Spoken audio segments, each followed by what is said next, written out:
여호수아 1장 1절에서 9절까지 구약 320쪽 여호수아 1장 1절에서 9절까지 봉독합니다.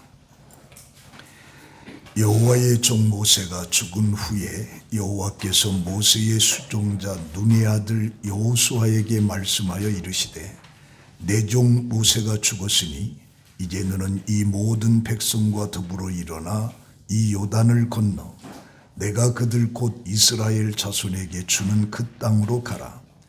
내가 모세에게 말한 바와 같이 너희 발바닥으로 밟는 곳은 모두 내가 너희에게 주었노니 곧 광야와 이 레바논에서부터 큰 강 곧 유브라데 강까지 해쪽 속의 온 땅과 또 해지는 쪽 대해까지 너희의 영토가 되리라. 내 평생에 너를 등이 대적할 자가 없으리니 내가 모세와 함께 있었던 것 같이 너와 함께 있을 것임이라. 내가 너를 떠나지 아니하며 버리지 아니하리니 강하고 담대하라. 너는 내가 그들의 조상에게 맹세하여 그들에게 주리라 한 땅을 이 백성에게 차지하게 하리라. 오직 강하고 극히 담대하여 나의 종 모세가 내게 명령한 그 율법을 다 지켜 행하고 우로나 좌로나 치우치지 말라. 그리하면 어디로 가든지 형통하리니 이 율법책을 내 입에서 떠나지 말게 하며 주야로 그것을 묵상하여 그 안에 기록된 대로 다 지켜 행하라. 그리하면 내 길이 평탄하게 될 것이며 내가 형통하리라. 내가 내게 명령한 것이 아니냐. 강하고 담대하라. 두려워하지 말며 놀라지 말라. 내가 어디로 가든지 내 하나님 여호와가 너와 함께 하느니라 하시니라. 아멘. 봉독한 말씀을 가지고 내가 주는 땅으로 가라 라고 하는 내용으로 함께 은혜를 받습니다. 성공과 습관의 칼럼을 쓴 벤자민 P. 하디의 글입니다. 한 농부에게 두 아들이 있었는데 그 나이가 들어가면서 농장을 한 아들에게 넘겨야 되겠다 결심을 하고 두 아들을 불렀어요. 그러고 나서 둘째에게 농장은 둘째가 가져라 라고 말합니다. 큰아들은 당연히 분노를 합니다. 아버지, 무슨 말씀을 그렇게 하는 거예요? 내가 장자인데 농장을 둘째에게 둔다니 그럴 수가 없습니다. 그래서 아버지는 큰아들의 격한 반응을 지켜본 뒤에 조용히 말했어요. 알았다. 그러면 내가 나를 위해 한 가지 해줄 일이 있다. 우리 농장에 소가 더 필요한데 시빈의 농장에 가서 팔려고 내놓은 소가 있는지 좀 알아봐 줬으면 좋겠다. 그래서 큰아들이 네 하고 재빨리 시빈의 농장으로 달려갔습니다. 그리고 금세 돌아왔어요. 아버지, 시빈애가 소 6마리를 팔려고 내놓았대요. 아버지는 첫째 아들에게 고맙다라고 말한 뒤에 둘째 아들에게 똑같이 시빈의 농장에 가서 팔려고 내놓은 소가 있는지 알아봐 달라. 근데 둘째는 가서 좀 늦게 돌아왔어요. 돌아와서 하는 얘기가 아버지, 시빈에는 소 6마리를 팔려고 내놓았는데 한 마리당 2,000루피입니다. 우리가 6마리를 다 산다고 하면 100루피를 깎아줄 수 있다고 하네요.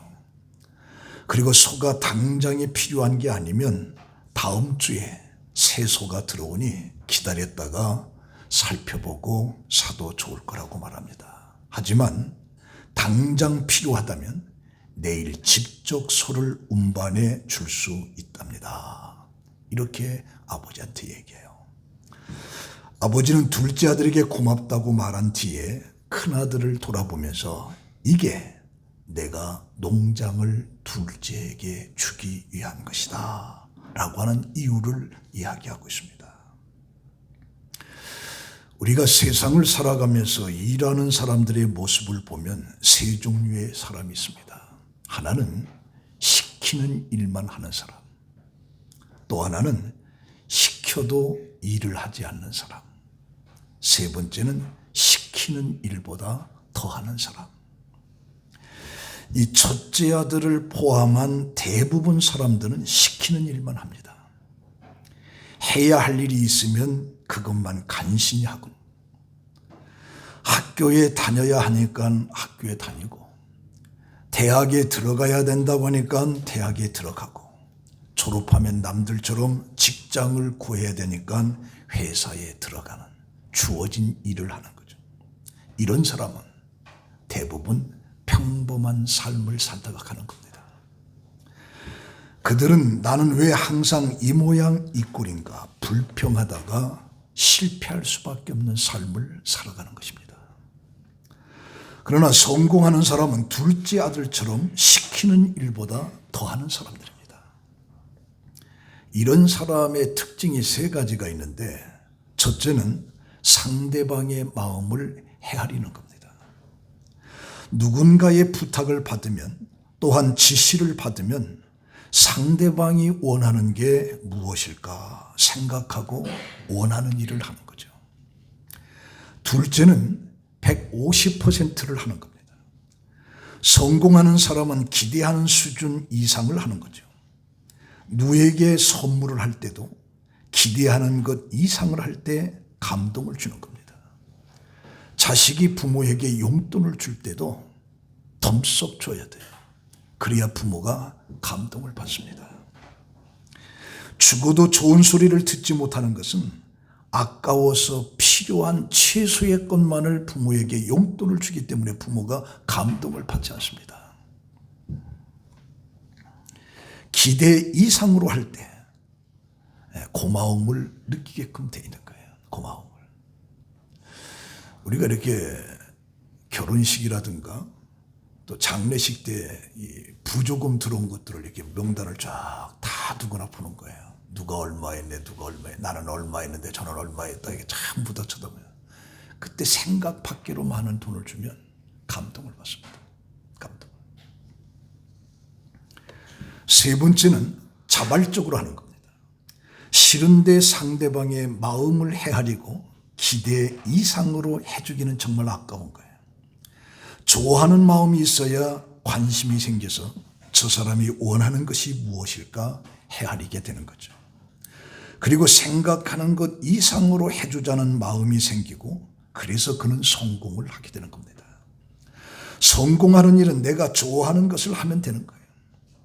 가만히 있으면서 주어진 일만 하는 것은 결코 성공이 오지 않습니다. 적극적으로 나서고 자발적으로 잘해보려는 마음으로 찾아다녀야 그 사람에게는 성공이 따라오게 되어 있는 것입니다. 오늘 봉독한 이 말씀 속에 모세와 이스라엘의 관계는 출애굽을 통한 40년 동안 광야를 지내면서 가나안이라고 하는 땅에 소망을 두고 전진하는 이스라엘 사람들에게 있어서 모세는 정신적인 기둥이고 그들의 의지고 지도자입니다. 이스라엘 사람들에게 있어서 모세는 하나님의 종으로 마음에 심어졌습니다. 한때는 이스라엘 범죄로 하나님 앞에 진노를 당할 수밖에 없을 때 모세는 내 생명을 대신 취하소서, 내 민족을 구원하소서, 이렇게 기도하던 모세가 죽음을 당하자 이스라엘 전체의 슬픔으로 가득 차게 됩니다. 모세를 잃어버린 그들은 어찌해야 좋을지 정신적인 방황과 육적인 절망과 암담할 뿐이었습니다. 소망을 삼던 적과 꿀이 흐르는 가나안 땅을 앞에 놓고 그들은 포기할 수밖에 없는 상황에 놓이게 됩니다. 모든 것이 절망으로 가득 찰 때 하나님께서는 모세의 시종 여호수아를 부르는 거예요. 여호수아도 역시 스승과 같은 모세를 잊어버린 슬픔의 충격이 큰 것이죠. 이런 여호수아에게 하나님께서 부르시고 소명을 주는 것이 1절에서 4절까지입니다. 여호와의 종 모세가 죽은 후에 여호와께서 모세의 수종자 눈의 아들 여호수아에게 말씀하여 이르시되 내 종 모세가 죽었으니 이제 너는 이 모든 백성과 더불어 일어나 이 요단을 건너 내가 그들 곧 이스라엘 자손에게 주는 그 땅으로 가라. 저는 아침에 이 말씀을 묵상하면서 하나님께서 내 종 모세가 죽었으니 라고 할 때 모세를 왜 죽이나? 그 모세 통해서 여호수아 말고 그냥 가나안 땅까지 다 점령하고 나서 그러고 나서 죽지. 왜 하나님께서 그냥 중간에 모세를 데려가셨나? 그런 의문이 생기는 거예요. 의문이. 그러나 하나님께서는 모세가 거기까지다. 거기까지. 그래서 여호수아에게 너는 백성과 더불어 함께라는, 너 혼자 가라는 게 백성과 함께 일어나, 절망과 자존심에서 일어나라. 요단을 건너가라. 그리고 내가 주기로 한 땅을 가져라. 그렇게 말씀을 하고 있는 거죠. 이스라엘 자손에게 주는 그 땅이라고 하는 것은 모세도 들어가기를 그렇게도 원했어요. 그래서 신명기 34장에 보면 모세가 모압 평지에서 느보산에 올라가 여리고 맞은편 비스가산 산꼭대기에 이를 때에 여호와께서 온 땅을 보이시고 모세에게 이르시되 이는 내가 아브라함과 이삭과 야곱에게 맹세하여 그의 후손에게 주리라 한 땅이라. 내가 내 눈으로 보게 하였거니와 너는 그리로 건너가지 못하리라 하시매 이에 여호와의 종 모세가 여호와의 말씀대로 모압 땅에서 죽었다. 그가 그렇게도 들어가기 원했던 그 땅이지만 비스가 산에 올라가서 그 땅을 멀리 다 쳐다보고 그럼 넌 들어가지 못하고 거기서 죽는다. 근데 거기서 모세가 죽습니다. 그리고 모세에게 보여주시는 이 땅을 지금 하나님께서는 여호수아에게 이스라엘에게 백성에게 주시는 땅, 그러면서 4절 속에 그 땅 내용이 쭉 나옵니다. 곧 광야와 네바논에서부터 큰 강 유브라데 강까지 해쪽 속에 온 땅과 또 해지는 쪽 대해까지 너희의 영토가 되리라. 이 말씀을 보면 동서남북 경계선을 쭉 얘기해 줬어요. 근데 이것은 아브라함에게도 말씀하신 거예요. 창세기 15장에 애굽에서 유브라데 강까지 내가 너에게 다 네 자손들에게 주리라. 그게 아브라함에게도 얘기했고 모세에게도 보기만 했고 또 여호수아에게 이 땅을 주리라. 그러면서 하나님께서는 여호수아에게 4가지를 약속합니다. 4가지를. 그게 5절에 나와요. 내 평생에 너를 능히 대적할 자가 없으리라. 내가 모세와 함께 있었던 것 같이 너와 함께 있을 것이니라. 내가 너를 떠나지 아니하며 버리지 아니하리니. 다시 말하면 대적할 자가 없다. 너와 함께 할 것이다. 내가 너를 떠나지 않겠다. 너를 버리지 않겠다. 4가지 말씀을 하는 거죠. 그러면서 하나님께서는 여호수아에게 3가지를 부탁을 해요. 그 3가지의 첫 번째가 마음을 강하게 하고 담대히 하라. 하나님은 여호수아에게 계속해서 권면하고 있는데 그 권면의 내용이 뭐냐? 강하고 담대하라는 거죠.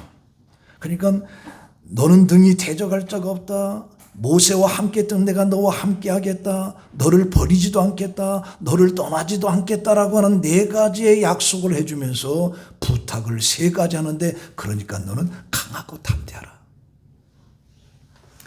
그래서 6절에도 강하고 담대하라, 7절에도 오직 강하고 담대하여, 9절에도 강하고 담대하라, 두려워하지 말고 놀라지 말라 3번을 연거푸 말을 하는데 그건 그만큼 중요하다라고 하는 것을 암시하고 있어요.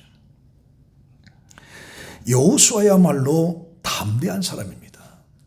아말렉과의 전쟁에서 선봉에서 싸움을 하던 사람이고 정탐꾼으로 40일을 돌면서 10명은 부정적인 얘기를 했지만 자기 옷을 찢으면서 하나님의 말씀대로 우리가 그 땅을 찾아가자, 이게 여호수아였던 거죠. 그러나 모세와 같이 위대함을 내가 맡을 수 없다라고 하는 겸손함을 드러내고 있는데 이러한 상황 속에서 여호수아에게 거듭 강조하는 게 뭐냐? 강하고 담대하라. 그것을 계속 말씀하고 있는 거죠. 이 70% 내지 80%가 심리학자들에 의하면 모든 병의 원인이 마음에서 나온다. 7, 80%가 모든 병은 마음에서 온다. 마음이 불안하고 두렵고 걱정과 근심으로 가득하게 되면 결국에 그는 쓰러지고 병들고 맙니다. 그러나 마음이 강한 자는 결코 쓰러지지 않습니다. 그래서 하나님은 우리에게 마음을 강하게 하고 담대하라. 내가 너와 함께 할 테니까 강하고 담대하라 라고 하는 말씀을 해주고 있어요. 그 누마니아의 공산주의 체제 밑에서 14년 동안을 박해를 받았던 범브랜드 목사가 있어요. 그가 옥중에 있을 때 성경을 읽으면서 읽다 보니까 두려워하지 말라, 강하라라고 하는 이 단어가 너무 많은데 그걸 쭉 조사해 봤더니 365개가 나옵니다.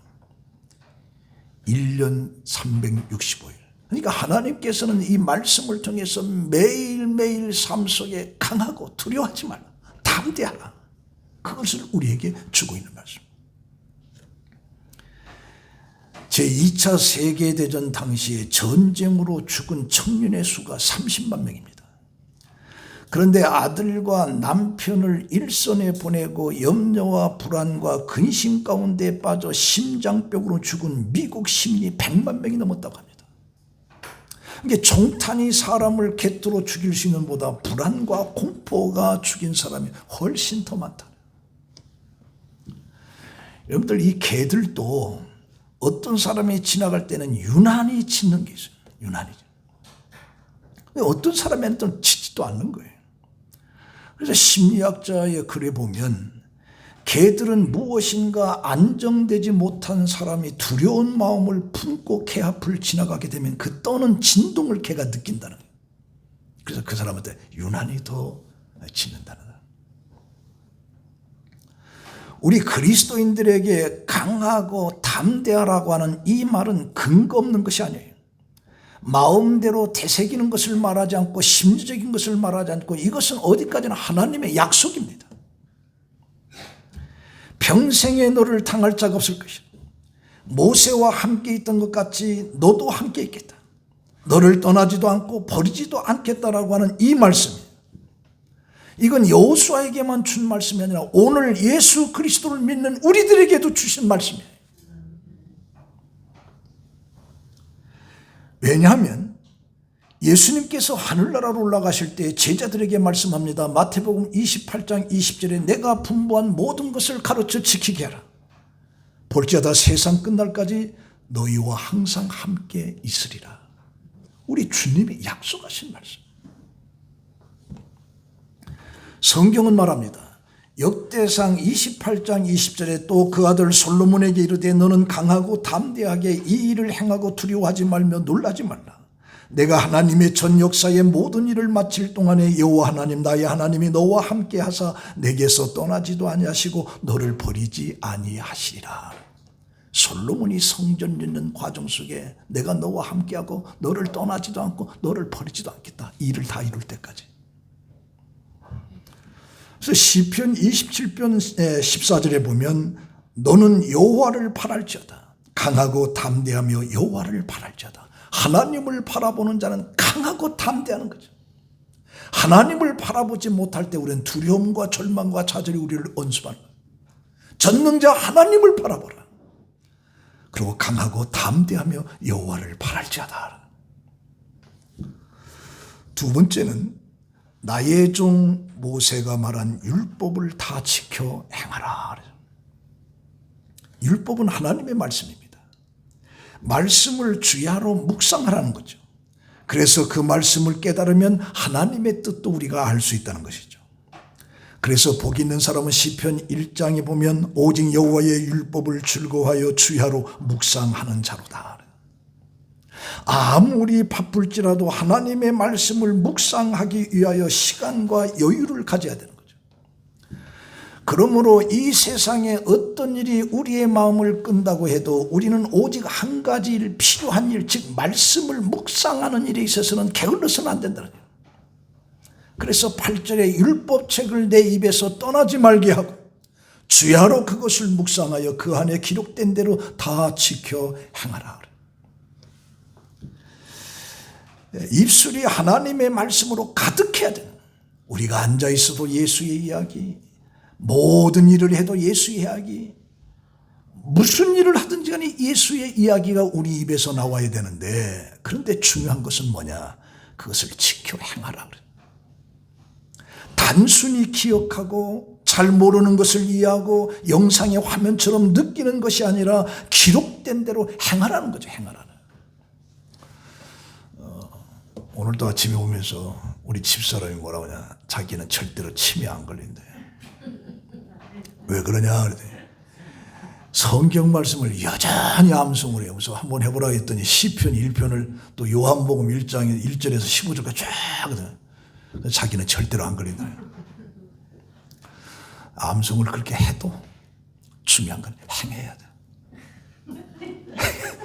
치매는 안 걸릴지 몰라도 행해야 돼. 행해야 돼. 제가 오늘 또 가서 또 혼날지 모르겠네. 시편 119편 1절에 보면 행이 완전하여 여호와의 법에 행하는 자가 복이 있으며 여호와의 증거를 지키고 전심으로 여호와를 구하는 자가 복이 있도다. 신명기 5장 33절 너희 하나님 여호와께서 너희에게 명하신 도를 행하라. 그리하면 너희가 삶을 얻고 복을 얻어서 너희 얻을 땅에서 너희의 날이 장구하리라. 신명기 29장 9절에 그런즉 너희는 이 언약의 말씀을 지켜 행하라. 그리하면 너희의 하는 모든 일이 형통하리라. 한결같이 행하라. 그러면 형통하리라. 행하라. 알으라는 것이 아니라 행하라 그래. 행하라. 그러면 형통하리라. 열왕기상 2장 3절에 내 하나님 여호와의 명을 지켜 그 길로 행하여 그 법률과 계명과 율례와 증거를 모세 율법에 기록된 대로 지키라. 그리하면 내가 물은 무엇을 하든지 어디로 가든지 형통하리라. 시편 119편 131절에 내가 주의 계명을 사모하러 내가 입을 열고 헐떡였나이다. 그래서 이 시인은 하나님의 말씀을 지킬 때에 형통한다라고 하는 사실을 알았기 때문에 내가 계명을 사모함으로 내가 입을 열고 헐떡였다라고 헐떡이다. 신명기 11장 8절에 그러므로 너희가 내가 오늘 너희에게 명하는 모든 명령을 지키라. 그리하면 너희가 강성할 것이요 너희가 건너가 차지할 땅에 들어가서 차지할 것이라. 그래서 이 하나님의 말씀을 지킨다라고 하는 이 100% 퍼펙트 100%. 그러나 우리는 지킬 수가 없죠. 그럼 뭘 말하는 거냐? 그만큼 하나님을 사랑하고 마음과 뜻을 다해서 하나님을 섬기라는 뜻입니다. 섬기라는 뜻. 미국의 백화점 왕 펜이라는 사람이 있습니다. 그는 신앙과 신념의 사업가인데 그가 미국 콜로라도에서 큰 정육점을 냈어요. 그래서 양질의 고기를 주로 호텔에 납품을 하게 된 거예요. 그런데 호텔 주방장이 끊임없이 뇌물을 요구하는 거예요. 내가 너희 고기를 계속 써줄 테니까 나에게 상납을 해라. 그러나 그에게는 뇌물은 신앙 양심상 허락되지 않았어요. 결국에 주방장은 고기 납품을 중단시키고 온갖 악소문을 퍼뜨려서 그 사업을 무너뜨리고 말아요. 그러나 페니는 자신의 신앙을 버리지 않았습니다. 그의 신앙의 신념이 뭐냐? 마태복음 6장 33절에 너희는 먼저 그의 나라와 그의 의를 구하라. 모든 먼저 그의 나라와 그 의를 구하라. 그래서 가게 문 앞에다가 이제 이 마태복음 6장 33절을 써붙인 거예요. 그리고 잡화점을 열은 거예요. 근데 일부 사람들이 지나가다 손가락질하면서 비웃습니다. 그러나 페니는 모든 사업의 이익보다 하나님의 말씀이 우선하다라고 하는 신앙을 가지고 있었어요. 그런 페니에게 기독교인들의 감동을 받는 거예요. 그래서 그 가게를 찾기 시작하는 거예요. 그래서 그 가게가 점점점 번창하게 되는데 그가 95세의 세상을 떠나는데 그때가 1971년도입니다. 미국 전역에 1660개의 페니의 잡화점이 있었어요. 세계 기록입니다. 그래서 일의 성패는 하나님이 정하십니다. 하나님 나라와 그의 의를 구하면 더 많은 것으로 채워지는 것이죠. 당장의 손해를 보고 비웃음을 당할 수 있으나 인내하면서 말씀을 지키고 끝까지 나가는 자는 하나님께서 복을 주신다네. 복을 주신다. 그래서 성경을 읽고 묵상하는 것이 거룩한 독서라고 말합니다. 독서 가운데 거룩한 독서가 있는데, 거룩한 독서라고 하는 것은 거룩하신 하나님의 말씀을 읽는 것이죠. 그래서 이 성경은 거룩한 성령님의 감동으로 쓰여진 책입니다. 그래서 성경을 읽을 때 거룩한 하나님을 만나게 되고, 성경을 펴서 읽을 때 거룩한 것과 우리는 접촉을 하게 되는 거죠. 그래서 그 거룩한 것에 영향을 받게 되는 거예요. 우리가 더러운 것을 접촉하면 자꾸 더러운 것에 우리가 변질되는 것처럼, 우리가 거룩한 것과 계속 접촉하게 되면 거룩함이 우리 속에 배이게 되는 거죠. 그래서 하나님의 말씀은 거룩하다. 거룩한 말씀을 우리가 항상 읽고 항상 말씀과 더불어 살아야 된다. 그래서 좌우로 치우치지 말라. 그렇게 말씀하고. 그래서 세 번째는 이 말씀을 보면서 좌로나 우로나 치우치지 말라. 균형 있는 삶을 말하는 것이 아니라 한 길로 꾸준히 가라는 거죠. 좌우로 치우치지 말라니까 이쪽도 안쪽도 이 균형 잡힌 말을 하는 게 아니고 한쪽 길로 쭉 가라. 중도에 서는 사람은 성공할 수가 없어요. 우리가 이게 샌드위치라고 하는데, 이 중간에 있는 사람은 정치를 하는데도 중간에 있는 사람은 이쪽도 안 들고 저쪽, 그 사람은 절대로 크지 못하면 한쪽을 선택해야 돼요. 근데 우리는 저쪽도 이쪽도 아니고 가운데 있는 사람 항상 죽어요. 이쪽이든지 저쪽이든지 한쪽을 선택해야 돼요. 그래서 이 중도에 있는 사람은 성공할 수가 없는데, 성경에서도 하나님을 기쁘게 하랴 사람을 기쁘게 하랴 사람을 기쁘게 하면 그리스도의 사람이 아니다라고 하는 것이 초대교회 사도들의 이름이에요. 그들은 어떤 고난을 당해도 하나님을 기쁘게 하랴 사람을 기쁘게 하랴, 내가 사람을 기쁘게 하고 사람의 비유를 맞춘다면 그리스도인이 아니라고 얘기하고 있어요. 무엇이든지 한번 꾸준하게 나가야 되는 것이죠. 여러분, 일본 경제가 세계 2위인데 지금은 좀 퇴락이 됐습니다만, 일본이 세계 경제 2위가 될 수 있었던 것은 뭐냐? 일본에 가면 100년 이상 된 기업이 10,000개가 넘는다. 10,000개가. 그리고 일본에 가면 유명한 식당들이 15대, 10대 전력을 쫙 하고 있어요. 저도 오사카 이제 칼국수를 좋아해서 한번 찾아가는데, 대학 졸업생인데도 불구하고 자기 아버지 가업을 위해서 계속 그걸 하고 있어요. 일본에는 그게 수두룩합니다. 수두룩해. 어떻게 되냐? 그 사람들이 속이면 10대가 갈 수 있겠느냐? 10대가 간다라고 하면 그만큼 정직하게 한 길 외골수로 쫙 가고 있다. 우리가 신앙생활도 마찬가지예요.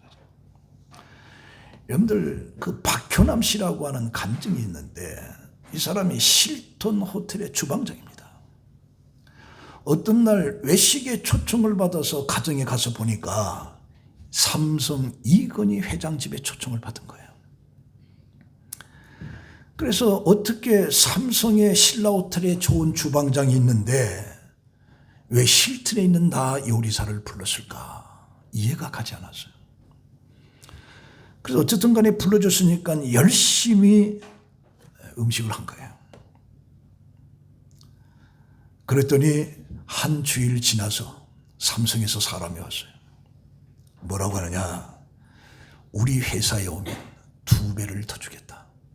우리 회사에 오라. 그때 이 박효남 씨가 내가 어떻게 힐튼을 버리고 갈 수가 있습니까? 아닙니다.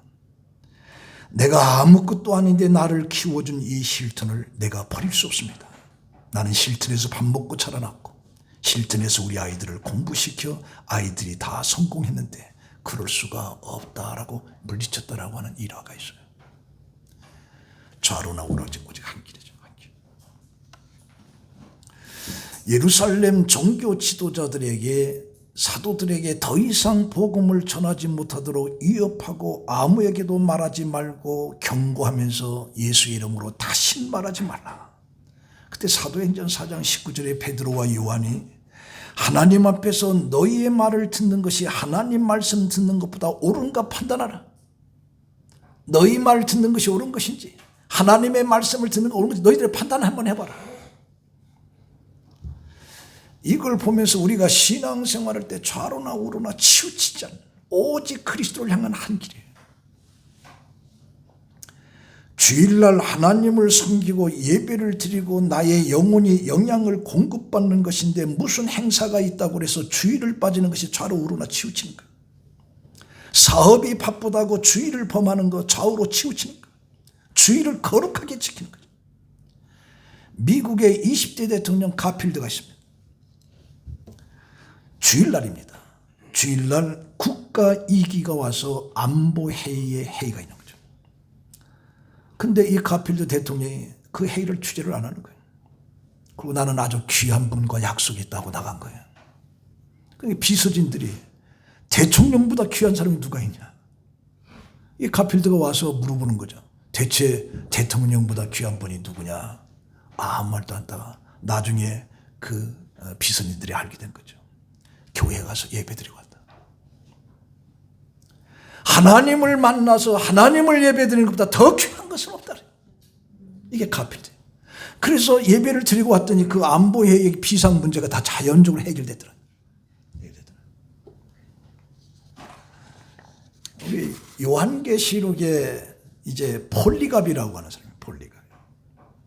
이제 서문학교의 폴리갑인데 그건 아주 유명한 교주입니다. 주교인데.